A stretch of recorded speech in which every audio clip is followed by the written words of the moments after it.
साथियों, आज की इस क्लास में विज्ञान के अति महत्वपूर्ण प्रश्नों को देखेंगे जो कि आपके परीक्षाओं के लिए अति महत्वपूर्ण होंगे। ये साथियों बहुत ही सिलेक्टेड क्वेश्चंस हैं, कई बार परीक्षाओं में पूछे जा चुके हैं और आगे भी आपके पेपर्स में देखने को मिलेंगे। ये क्वेश्चंस आपके railway ALP technician, NTPC group D, इसके अलावा एसएससी का कोई भी एग्जाम हो, कोई भी स्टेट लेवल की पुलिस की एग्जाम की आप तैयारी कर रहे हो, सभी एग्जाम्स में पूछे जाएंगे क्योंकि पहले भी कई बार रिपीट हो चुके हैं। नमस्कार साथियों, मेरा नाम है सुभाष राज और स्वागत है आप सभी साथियों का स्मार्ट स्टडी 2.0 यूट्यूब चैनल पर। चले तो देखते हैं क्वेश्चंस। और आज के क्लास का पहला क्वेश्चन है, निम्नलिखित में से किसने आणविक सिद्धांत का प्रतिपादन किया था? तो देखिए, आणविक सिद्धांत का प्रतिपादन किसने किया था? याद रखिएगा, जॉन डाल्टन ने। जॉन डाल्टन यहाँ आपका करेक्ट आंसर हो जाएगा। जब भी ये क्वेश्चन पूछे कि आणविक सिद्धांत का प्रतिपादन किसने किया था या परमाणु सिद्धांत का प्रतिपादन किसने किया था, ठीक है, तो याद रखिएगा जॉन डाल्टन आपको यहाँ आंसर करना है, जॉन डाल्टन। ठीक है, चलिए आगे देखिए। नेक्स्ट है, अन्न एक समृद्ध स्रोत होते हैं किसके? तो भाई अन्न जो होता है, अन्न, ये किसके समृद्ध स्रोत होते हैं? तो याद रखिएगा स्टार्च के। करेक्ट आएगा option number A, starch. Next है, एक पेन ड्राइव, ये क्या होता है? पेन ड्राइव में देखते हो ना हम, पेन ड्राइव का उपयोग हम लोग कोई भी वस्तु को रखने के लिए, जैसे कि कोई भी सामग्री हो, चाहे फोटोज हो, वीडियोस हो, कोई भी जरूरी डॉक्यूमेंट हो, उसको रखने के लिए पेन ड्राइव का प्रयोग करते हैं। ठीक है, तो ऑप्शन के अकॉर्डिंग इसका आंसर क्या हो जाएगा? देखिए, एक हटाए जाने वाली द्वितीय भंडारण एकक, यानी पेन ड्राइव में जिसको भी हम स्टोर करके रखेंगे उसको तो हम हटा भी सकते हैं ना, उसको हम डिलीट कर सकते हैं। तो इसका करेक्ट आएगा ऑप्शन नंबर सी, एक हटाए जाने वाली द्वितीय भंडारण एकक। ठीक है, आगे देखिए। नेक्स्ट होएगा कि रेडियो सक्रिय पदार्थ उत्सर्जित करता है क्या? तो भाई रेडियो सक्रिय पदार्थ जो होता है वह इनमें से कौन सी किरण को उत्सर्जित करता है? तो भाई ये सभी अल्फा किरणें, बीटा किरणें, गामा किरणें, इन सभी किरणों को उत्सर्जित करती है रेडियो सक्रिय पदार्थ। तो राइट आंसर आएगा ऑप्शन नंबर डी। याद रखिएगा। बेकिंग सोडा का रासायनिक नाम क्या होता है? तो साथियों, बेकिंग सोडा यानी जो खाने वाला सोडा होता है जिसको हम लोग खाने में उपयोग करते हैं, इसका रासायनिक नाम पूछा है जो कि होता है सोडियम बाइकार्बोनेट। अगर इसका आपको रासायनिक सूत्र पूछे तो याद रखना NaHCO3, सोडियम बाइकार्बोनेट। ठीक है, ऑप्शन नंबर बी यहाँ आपका करेक्ट आंसर हो जाएगा। चलिए नेक्स्ट क्वेश्चन देखिएगा। लाइकेन मिश्री जीव होते हैं जो कि बने होते हैं किससे? अब देखिए, लाइकेन जो होता है ये तो एक मिश्री जीव होता है। ये साथियों किससे मिलकर बनता है? तो याद रखिएगा कवक और शैवाल से मिलकर बनता है। तो करेक्ट आएगा ऑप्शन नंबर बी, कवक एवं शैवाल से मिलकर। देखिए नेक्स्ट है, नाभिकीय रिएक्टर में ऊर्जा उत्पन्न होती है किसके द्वारा? अब ये क्वेश्चन बहुत ही महत्वपूर्ण प्रश्न है कि नाभिकीय रिएक्टर में जो ऊर्जा उत्पन्न होती है वो किसके द्वारा उत्पन्न होती है? तो याद रखिए करेक्ट आएगा नियंत्रित नाभिकीय विखंडन के द्वारा। ऑप्शन नंबर सी यहाँ आपका करेक्ट आंसर हो जाएगा, नियंत्रित नाभिकीय विखंडन के द्वारा। अगला क्वेश्चन है, किस रुधिर वर्ग में एंटीबॉडी नहीं पाई जाती है? यानी इनमें से कौन सा ब्लड ग्रुप है जिसमें एंटीबॉडी नहीं पाई जाती है? तो याद रखना ब्लड ग्रुप AB। देखिए, ब्लड ग्रुप AB जो है ये यूनिवर्सल रिसीवर यानी सर्वग्राही ब्लड ग्रुप होता है और इसमें एंटीबॉडी नहीं पाया जाता है। और ब्लड ग्रुप O की बात करें ना, तो इसमें एंटीबॉडी तो पाया जाता है, इसमें एंटीजन नहीं पाया जाता है। ये दोनों ही पूछा जाता है, दोनों आपको याद रखना है। आगे देखिएगा, बहुत ही अच्छा क्वेश्चन है कि स्थिर गति से जा रही खुली कार में बैठा हुआ बालक, ठीक है, एक बालक गेंद को हवा में सीधे ऊपर फेंकता है तो गेंद कहाँ गिरेगा? ध्यान से देखिए, स्थिर गति से जा रहा है कोई भी एक कार जो कि खुला हुआ है, जिसका खिड़की वगैरह खुला है, ठीक है, उसमें एक बालक बैठा है जो कि एक गेंद को हवा में सीधे ऊपर की ओर फेंकता है। ठीक है, तो वो जो गेंद है वापस गिरता है तो कहाँ पर गिरेगा, यही पूछा जा रहा है। तो याद रखना उसके हाथ में, ऑप्शन नंबर सी, क्योंकि वो जो साथियों कार है वो खुली अवस्था में स्थिर गति से जा रहा है। तो option number C correct answer हो जाएगा, उसके हाथ में गिरेगा। देखिए, संकेतों का संग्रह जो कि कंप्यूटर को बताता है कि किसी विशेष काम को कैसे किया जाएगा, यह क्या कहलाता है? तो भाई वह संकेतों का संग्रह जो कि कंप्यूटर को बताता है कि किसी विशेष काम को कैसे किया जाएगा, यह क्या कहलाता है? तो याद रखिएगा करेक्ट आएगा program. Option number B correct हो जाएगा, प्रोग्राम। अगला है, निम्नलिखित में से कौन सा रोग संक्रामक है? यानी इनमें से कौन सा एक रोग है जो संक्रामक रोग है, तो डिप्थीरिया यहाँ आपको दिख रहा है जो कि साथियों संक्रामक रोग है, तो डिप्थीरिया करेक्ट आएगा ऑप्शन नंबर बी।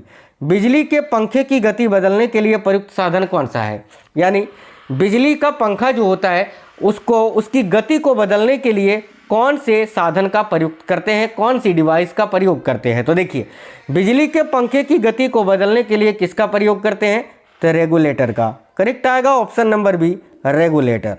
अगला डेंड्रोलॉजी का संबंध किससे है, तो भाई डेंड्रोलॉजी में किसका अध्ययन किया जाता है, तो साथियों याद रखिएगा डेंड्रोलॉजी में किसका अध्ययन होता है, तो देखिए करेक्ट आएगा झाड़ियों का अध्ययन, ऑप्शन नंबर सी झाड़ियों का अध्ययन किया जाता है। सबसे स्थायी परितंत्र या पारिस्थितिकी तंत्र इनमें से कौन सा होता है, तो सबसे स्थायी पारिस्थितिकी तंत्र क्या होता है, तो देखिए वन भी नहीं, घास का मैदान भी नहीं, रेगिस्तान भी नहीं, समुद्र जो होता है सबसे स्थायी पारिस्थितिकी तंत्र होता है, तो ऑप्शन नंबर डी करेक्ट हो जाएगा।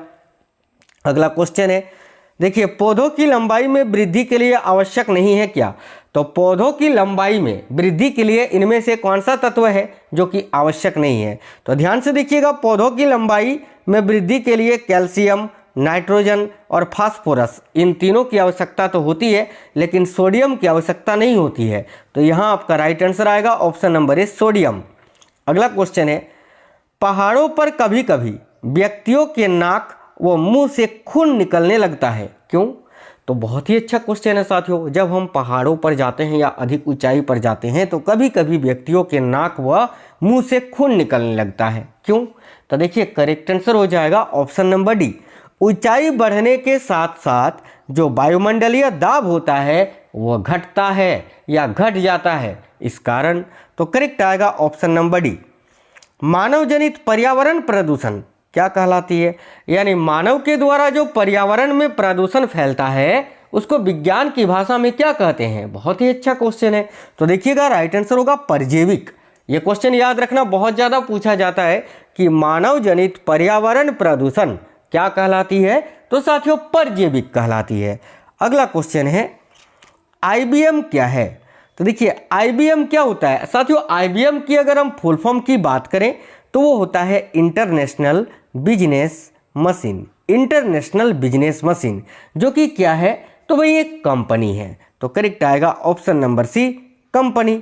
अगला क्वेश्चन है, विटामिन डी का रासायनिक नाम क्या होता है, बहुत ही अच्छा क्वेश्चन है, तो भाई देखिए विटामिन डी का रासायनिक नाम आपसे पूछा है जो कि होता है कैल्सीफेरॉल, ऑप्शन नंबर डी यहाँ आपका करेक्ट आंसर हो जाएगा कैल्सीफेरॉल, याद रखना है। रेटिनॉल विटामिन ए का रासायनिक नाम है, एस्कर्बिक अम्ल आप सभी को पता होगा विटामिन सी का रासायनिक नाम है, वहीं विटामिन डी का रासायनिक नाम आपसे पूछा था जो कि होता है कैल्सीफेरॉल।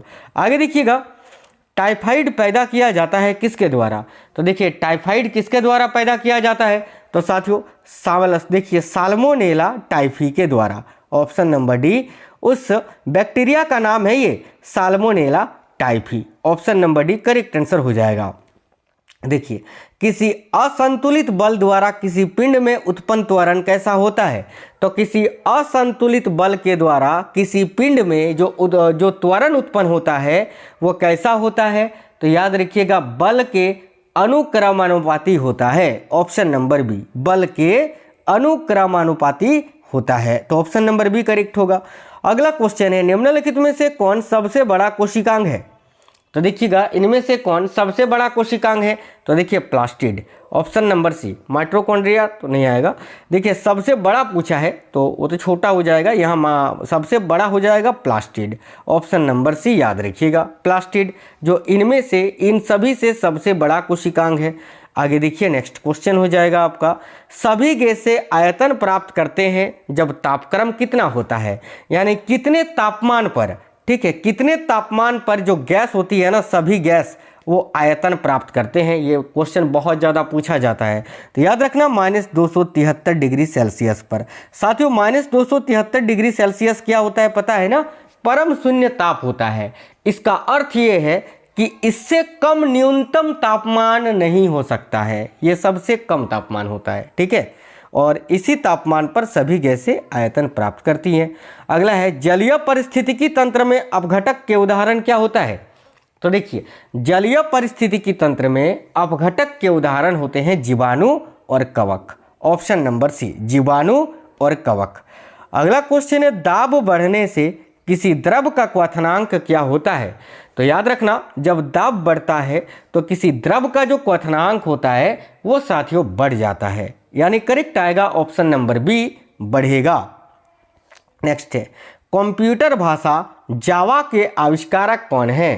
तो ये जो कंप्यूटर भाषा है जावा, इसका आविष्कार किसने किया था। तो भाई सन माइक्रो सिस्टम ने किया था। तो करेक्ट आएगा ऑप्शन नंबर सी, सन माइक्रो सिस्टम। निम्नलिखित में से कौन सा प्राणी है जो स्तनधारी नहीं है। देखिए इनमें से कौन सा प्राणी स्तनधारी नहीं है। चमगादड़ भी स्तनधारी है, व्हेल भी है, मनुष्य भी है, मछली नहीं है। ऑप्शन नंबर ए मछली इस क्वेश्चन का करेक्ट आंसर हो जाएगा। आगे देखिए इंसुलिन हार्मोन परिवर्तित करता है किसमें। तो इंसुलिन हार्मोन जो होता है ना, याद रखना ये किसको परिवर्तित करता है। तो ग्लूकोज को ग्लाइकोजन में। राइट आएगा ऑप्शन नंबर सी, ग्लूकोज को ग्लाइकोजन में। कौन सा ईंधन वाहन के लिए अप्रदूषित है। तो इनमें से कौन सा ईंधन है जो साथियों वाहन के लिए अप्रदूषित होता है। तो ऑप्शन नंबर डी, संपीड़ित प्राकृतिक गैस सीएनजी।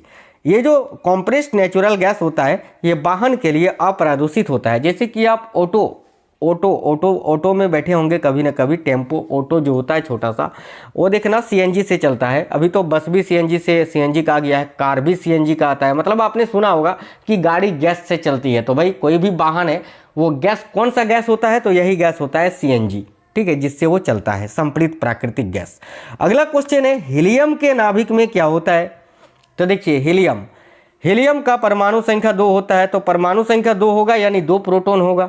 तो इस क्वेश्चन का करेक्ट आंसर हो जाएगा आपका 2 प्रोटॉन और 2 न्यूट्रॉन। तो करेक्ट आएगा ऑप्शन नंबर सी, ठीक है, याद रखना। आगे देखिए नेक्स्ट क्वेश्चन है हाइड्रोपोनिक्स किससे संबंधित है। तो देखिए हाइड्रोपोनिक्स का संबंध किससे है, बहुत ही अच्छा क्वेश्चन है ये। तो ध्यान से देखिएगा साथियों, हाइड्रोपोनिक्स का संबंध किससे है ये आपसे पूछा जा रहा है यहाँ। तो भाई याद रखिए हाइड्रोपोनिक्स का संबंध किससे है। तो देखिए करेक्ट आंसर हो जाएगा मिट्टी के बिना पौधे में वृद्धि, यानी जो पौधा बिना मिट्टी के बढ़ता है उसको हाइड्रोपोनिक्स के अंतर्गत रखा जाता है। ऑप्शन नंबर ए करेक्ट हो जाएगा। आगे देखिए नेक्स्ट है एंटीफ्रीज, ये किसका मिश्रण होता है। तो साथियों एंटीफ्रीज जो होता है ये मिथाइल अल्कोहल व जल का मिश्रण होता है। Option number C. अगला है असाधारण द्वितीयक वृद्धि किसमें पाई जाती है। तो देखिए असाधारण द्वितीयक वृद्धि जो होता है ये ड्रेसिना में पाया जाता है साथियों, ड्रेसिना। ऑप्शन नंबर ए ड्रेसिना पौधा में। अगला क्वेश्चन है विशिष्ट प्रतिरोध का ऐसा मात्रक क्या होता है। देखिए विशिष्ट प्रतिरोध का ऐसा मात्रक पूछे तो ओम मीटर होता है, ओम मीटर। केवल आपको प्रतिरोध का ऐसा मात्रक पूछे तो केवल ओम होता है, लेकिन यहाँ विशिष्ट प्रतिरोध का ऐसा मात्रक पूछा है जो कि ओम मीटर होता है। तो ऑप्शन नंबर बी करेक्ट हो जाएगा। अगला क्वेश्चन है गैलेना का रासायनिक नाम क्या है। तो देखिए गैलेना का रासायनिक नाम आपसे पूछा है। गैलेना जो कि साथियों लेड का ही अयस्क होता है, गैलेना से ही जो है अयस्क को, लेड को निकाला जाता है। तो इसका रासायनिक नाम होता है lead sulphide. Option number C correct हो जाएगा, लेड सल्फाइड। आज की इस क्लास में अति महत्वपूर्ण क्वेश्चंस थे ये साथियों आपके साइंस के, विज्ञान के। तो आपको क्वेश्चंस कैसे लगे हैं जरूर कमेंट बॉक्स में बताइएगा। क्लास को एक लाइक जरूर करना। क्लास अगर पसंद आया है साथियों तो अपने 5 दोस्तों को जरूर शेयर करना। मिलेंगे आपसे नेक्स्ट वीडियो में, नेक्स्ट क्लास में। तब तक बिल्कुल स्वस्थ रहें। जय हिंद साथियों, वंदे मातरम।